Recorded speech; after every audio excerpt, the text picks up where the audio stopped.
তো একটা নতুন ভিডিওতে সবাইকে স্বাগত জানাই। আমি গিয়েছিলাম নিউ টাউন ঘোরার জন্য। আর কারা কারা ঘুরতে বলো তো তোমরা এটাও জানো তাড়াতাড়ি। ঘোরার নয় ভাই, এমনি গিয়েছিলাম। আমার মুড খারাপ থাকলে আমি ভাই যেখানে খুশি ঘুরে আসি। তোমরা কারা কারা এমন এটাও জানো তাড়াতাড়ি। আমার পিসি বাড়ি নিউ টাউনে, নিউ টাউন বিশ্ব বাংলা গেটের পাশে।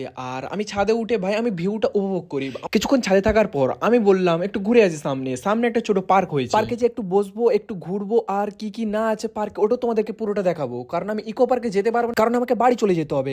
কিছুক্ষণ হাঁটতে হাঁটতে আমি চলে গেলাম পার্কের ভেতরে। পার্কের ভেতরটা কেমন তোমরা এটা তাড়াতাড়ি জানাও কমেন্ট করে। এই পার্কটা নিউ টাউনের এক্সিস মলের খুবই পাশে। আর নামটা তো আমি জানি না, তোমরা যদি কেউ জেনে থাকো তোমরা কমেন্ট করে জানাও তাড়াতাড়ি। আর আজকের আকাশটা তোমরা দেখো, আকাশটা পুরো মেঘলাও নয়, বাট রোদরাও হালকা হালকা বেরিয়েছে। শীতের রোদ আকাশ মানে তোমরা তো জানোই কেমন, পুরো নীল আকাশ, পুরো সেরাই লাগছে।